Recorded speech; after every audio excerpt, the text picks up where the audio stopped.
ഇഷ്ടമുള്ള രണ്ടു പേരുടെ പേര് പറയാൻ പറഞ്ഞാൽ എത്ര പേരുണ്ടാകും സ്വന്തം പേര് പറയുന്നത്?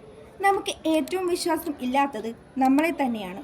കാരണം സ്വന്തമായി സ്നേഹിക്കാനോ വിശ്വസിക്കാനോ ഉള്ള പരിശീലനം നമുക്കാരും തന്നിട്ടില്ല.